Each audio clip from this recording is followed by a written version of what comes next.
আল্লাহর নবীর একজন সাহাবী হযরত ওমর রাদিয়াল্লাহু তাআলা আনহু বসে বসে হাড্ডির উপরে লিখতেছে। তদানীন্তন সময় তো কাগজ ছিল না, কলম ছিল না, লেখা লাগতো হাড্ডির উপরে, লেখা লাগতো পাতার উপরে। হযরত ওমর বসে বসে লিখতেছেন আর পিছনে নাক টানার শব্দ পাইতেছে। পিছনে তাকায়া দেখলো এক যুবক দাঁড়ায় দাঁড়ায় বাচ্চাদের মতো ফুফায় ফুফায় কাঁদি।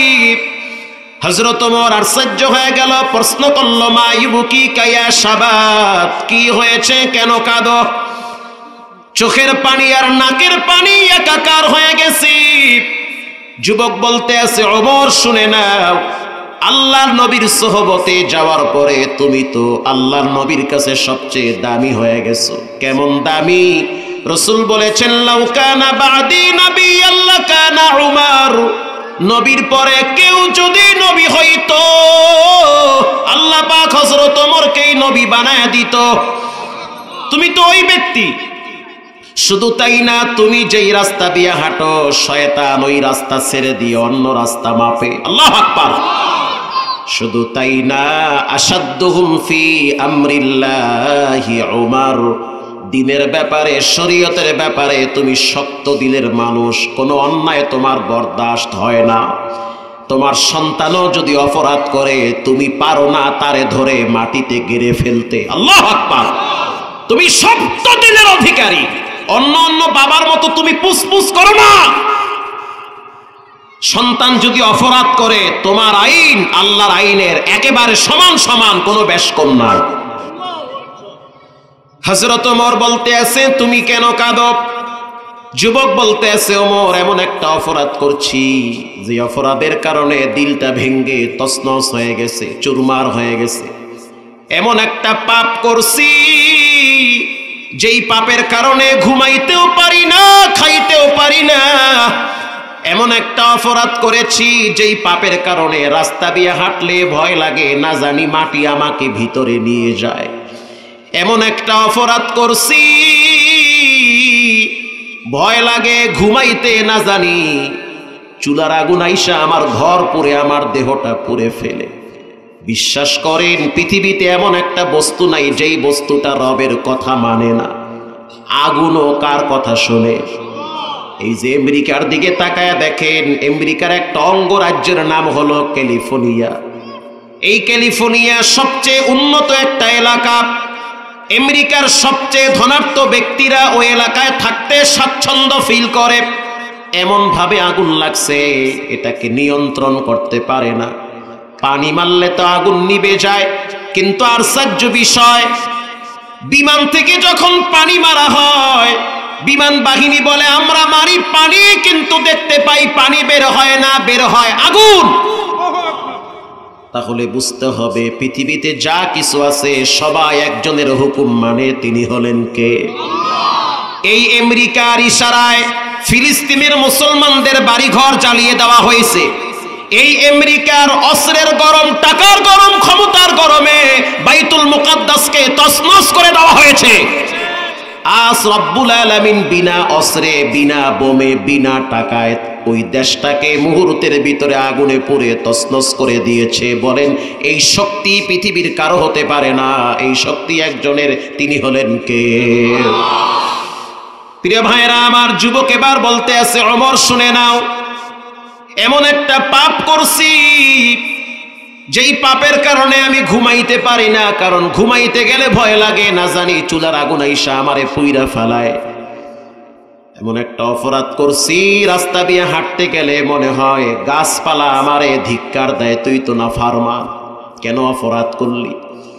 কোন গোরস্থানের পাশ দিয়ে হাইটা গেলে আমার কলিজার ভিতরে কামড় মারে, কারণ এই গোরস্থানে কত মায়ের সন্তান ঘুমায়।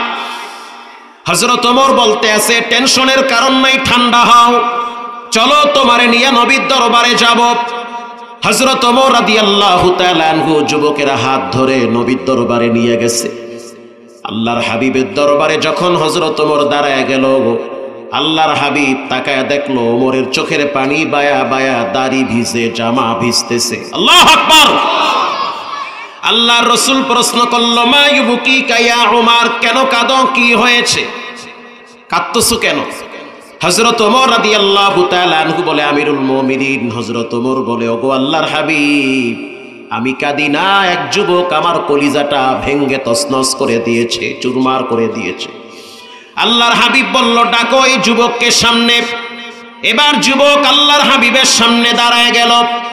আল্লাহর হাবিবের সামনে যখন দাঁড়াইল, তখন আল্লাহর হাবিব যুবককে প্রশ্ন করল, মা ইউবুকিকা ইয়া শাবাব, কি হয়েছে, কেন কাঁদো? ওগো আল্লাহর হাবিব, আমি এমন একটা পাপ করছি, পাপের বুঝটা অনেক বড়, পাপের গাঁটটিটা অনেক বড় হয়ে গেছে। পাপ এমন একটা জিনিস যা বাপেরও ছাড়ে না। পাপ এমন একটা জিনিস যা বাপেরও ছাড়ে না, গোপনে গোপনে জ্বালায়া তুষ বানায়।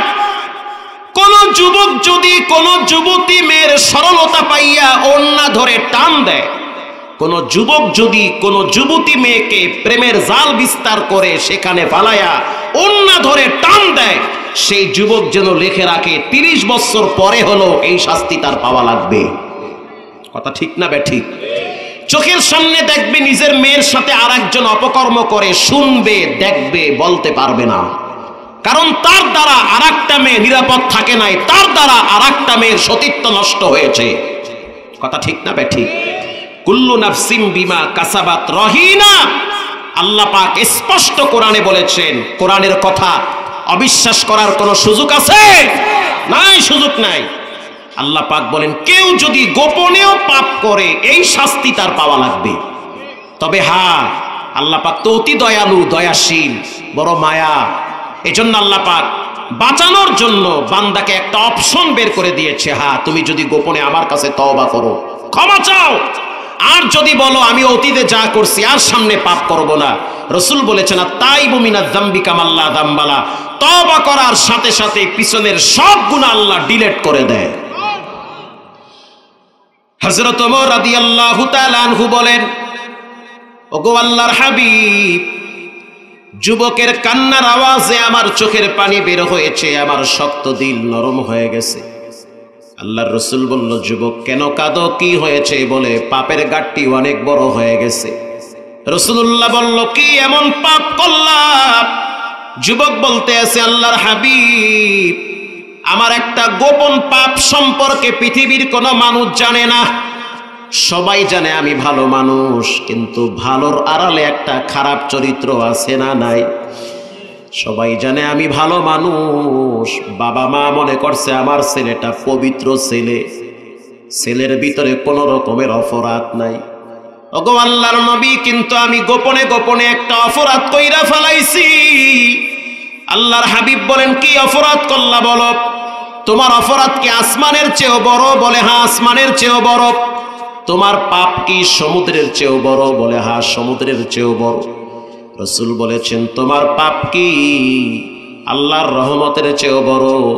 যুবক বলে, ওগো আল্লাহর হাবিব, মনে হয় রহমতের চেয়েও বড় হবে, কারণ জঘন্যতম অপরাধ হয়ে গেছে। পাপ এমন একটা জিনিস যা মানুষের ঘুম নষ্ট করে দেয়, আরামটারে হারাম বানায় দেয়। পাপ এমন জিনিস যা মানসিক টেনশন বাড়ায় দেয়। পাপ এমন জিনিস যা মানুষের ভবিষ্যৎ জিন্দিগি অন্ধকার বানায়। ঠিক না বেঠিক? পাপ এমন জিনিস। আল্লাহর হাবিব বলেন, এবার তুমি বলো কি অপরাধটা করলাম?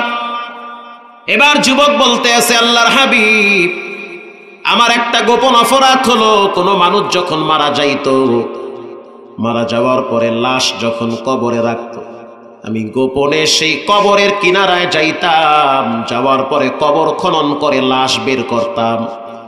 লাশ বের করার পরে সেই লাশের শরীর থেকে কাপড়ের কাপড় সরাইতাম।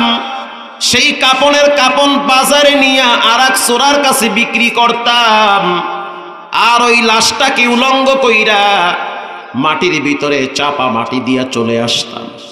এই জঘন্যতম পাপ আমি করছি।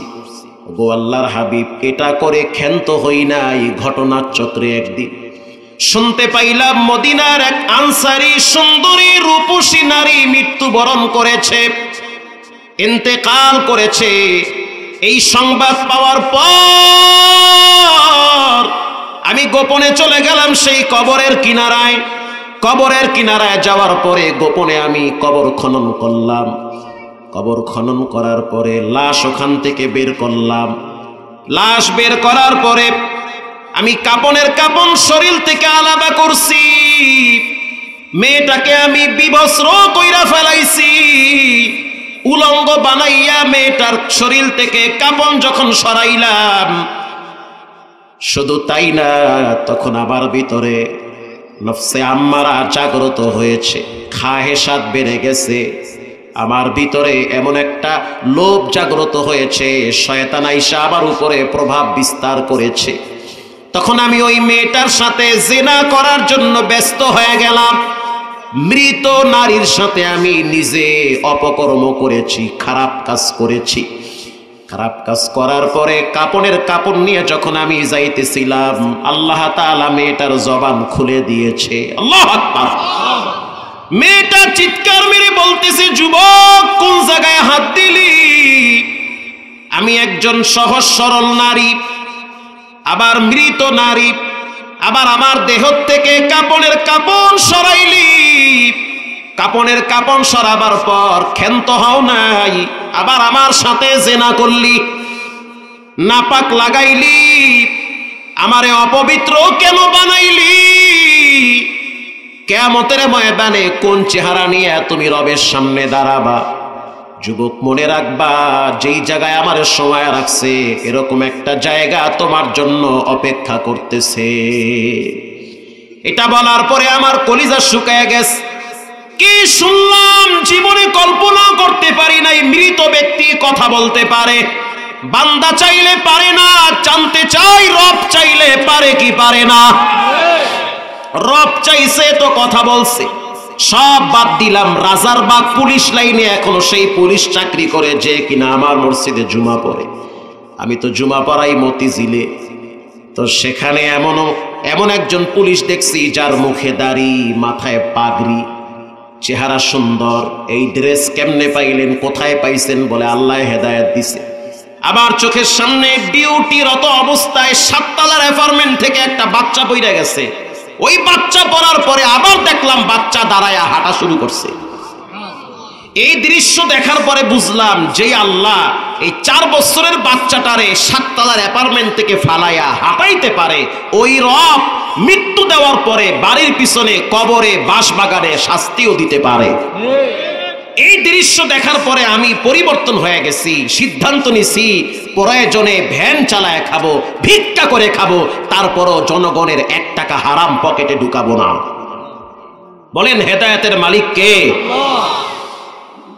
আল্লাহর হাবিব বলতে আছে, যুবক কাপন চুরি করলা, এই পর্যন্ত যদি থেমে যেতা তাও তো হইতো, কিন্তু মৃত নারীর সাথে জিনা করলা, এটা কেমন কাজ? জিনা করলে আরশে আজিম কাঁপে, আবার মৃত নারীর সাথে জিনা করেছ, দূর হ, চোখের আড়াল হয়ে যা। রাসূলুল্লাহর দরবার তোমার জন্য বন্ধ, যেথায় তোমার মনে চায় সেথায় চলে যাও, আমার দরবারে আসবা না। আল্লাহর হাবিব যখন রাগ করলেন, তখন যুবকের কলিজা দুমড়ে মুচড়ে তছনছ হয়ে গেছে। বুঝতে পারলো রাসূল রাগ করছে মানে গোটা পৃথিবী আগুন ধইরা গেছে। আল্লাহু আকবার। এবার এই যুবক চিন্তায় পড়ে গেল, আমি কি করব, কার কাছে যাব? চোখের পানি ছেড়ে কানতে কানতে চোখের পানিও শুকায় গেছে। কথা আছে না, মনে যদি শান্তি না থাকে কোনো কিছুই ভালো লাগে না। যুবক চলে গেল পাহাড়ের চূড়ায়। পাহাড়ের চূড়ায় দাঁড়াইয়া চোখের পানি ছেড়ে চিৎকার মেরে বলতে আছে, আল্লাহ আমার জন্য মদিনার সব দরওয়াজা বন্ধ, আপনার রাসূলের দরওয়াজা বন্ধ হয়ে গেছে, কিন্তু আমি অপরাধ করার পরে আমার ভিতরে জ্বালা যন্ত্রণা শুরু হয়ে গেছে। কেন আমি পাপ করলাম? কেন আমি জঘন্যতম অপরাধ করলাম? ওগো মালিক, যদি আপনি আমারে ক্ষমা না করেন, আপনার নিজের হাতে আমারে বানাইছেন, আল্লাযী খালাকাকা ফাসাওয়াকা ফাআদালাক ফি আই সূরাতিন মা শাআ রাক্কাবাক। আল্লাহু আকবার বলে। আপনি নিজের হাতে আমারে বানাইছেন, যেমনে মনে চাইছে তেমনে বানাইছেন। এখন আমি অপরাধ কইরা ফেলাইছি, যদি আপনার মনে চায় ক্ষমা করেন, মনে না চাইলে আসমান থেকে আগুন পাঠায় আমারে পুড়ে ভস্ম করে দেন। এই চেহারা মদিনার কাউরে দেখাইতে চাই না, যে দেখবে সে থুতু মারবে। এই চেহারা মদিনার কাউরে দেখাইতে চাই না, পশু পাখি আমার দিকে তাকায় না লজ্জায়। ওগো আল্লাহর হাবিব, সেও তো আমারে তাড়ায় দিল, দরজা তোমার খোলা আছে, কারণ তুমি তো বলেছো লা তাকনাতু মির রাহমাতিল্লাহ, বান্দা যত অপরাধ করো আমার দরওয়াজা ছেড়ে দিও না। আল্লাহ রাব্বুল আলামিন তার কুদরতি অন্তরে জোশ মেরেছে, তার অন্তরে মায়া লাগছে, কারণ সারা পৃথিবীর মানুষদের স্রষ্টা একজন, তিনি হলেন কে? আল্লাহর হাবিবের দরবারে জিবরাইল আইসা হাজির। আসসালামু আলাইকা ইয়া নবী আল্লাহ। আল্লাহ পাক জানতে চাইছে সারা পৃথিবীর সমস্ত মানুষদেরকে টাইম মতো খাবার খাওয়ায় কে? আল্লাহ। আল্লাহর রাসূল বলল, জিবরাইল আজকে এমন কথা কেন? কথার সুর তো পাল্টে গিয়েছে। রাসূলুল্লাহ বলেন, সবার রিজিক তো আল্লাহ দেয়।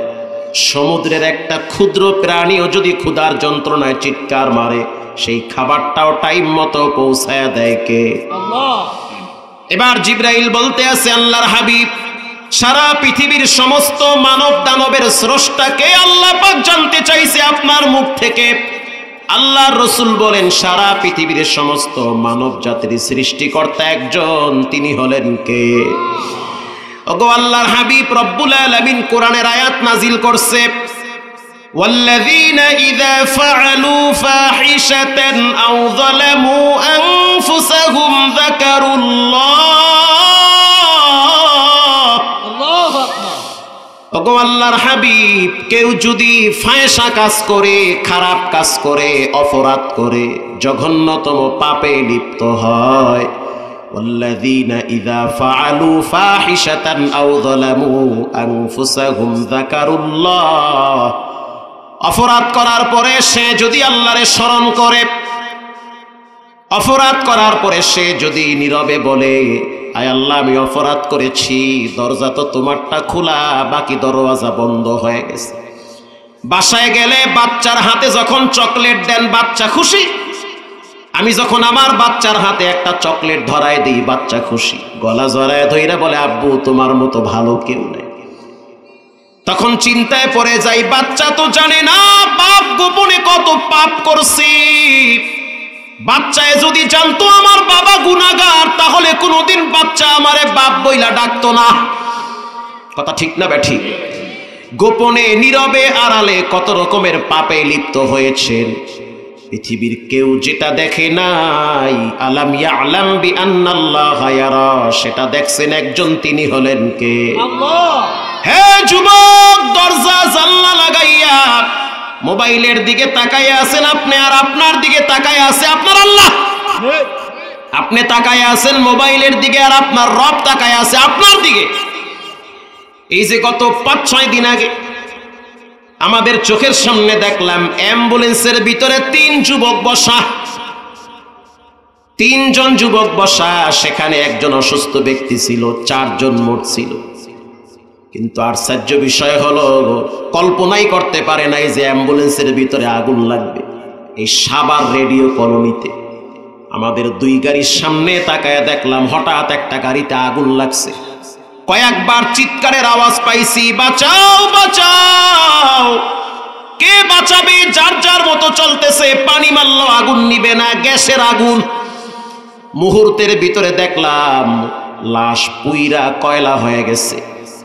তো কার কোথায় মৃত্যু লিখে রেখেছে পৃথিবীর কেউ জানে না, জানেন একজন, তিনি হলেন কে? আল্লাহ। আল্লাহরে ডরান। প্রিয় ভাইরা আমার, যখন এই যুবক চিৎকার মেরে বলল, রব্বুল আলামিন ইয়ালামু খাইনাতাল আয়ুনি ওয়া মা তুখফিস সুদূর, গোপনেও যেটা করি সেটাও তো আপনি দেখেন। আপনার রাসূল আমারে তাড়ায় দিছে, আমি এখন যাব কোথায়? আল্লাহ পাক বলেন, নবী আপনি জানায় দেন, ওয়াল্লাযীনা ইযা ফাআলু ফাহিশা আও যালামু আনফুসাহুম যাকারুল্লাহ। কেউ যদি অপরাধ করার পরে গোপনে ক্ষমা চায়, গোপনে মাপ চায়, আল্লাহ পাক রব্বুল আলামিন বলেন, কেউ যদি গোপনে অপরাধ করার পরে অথবা প্রকাশ্যে পাপাচারে লিপ্ত হওয়ার পরে আল্লাহরে স্মরণ করে, আল্লাহ পাক বলে, নবী জানায়া দেন, আল্লাহকে স্মরণ করার কারণে তার সমস্ত গুনাহ মাফ করে দিব। এই যুবককে ডাইকা নিয়ে আসেন। আল্লাহর হাবিব হযরত আবু বকরকে পাঠিয়ে দিল, যাও গিয়া যুবকরে বলো আল্লাহ রাব্বুল আলামিন তার দিলের কষ্ট বুঝতে পারছে, কাপন চুরির গুনাহ, জিনার গুনাহ সব মাফ করিয়া রব্বুল আলামিন তার নামটা জান্নাতের মেহমানদের খাতায় লেখা দিছে। हर गुरीदे देने तू तैयार है, जो ना मांगे उससे तू बेजार है।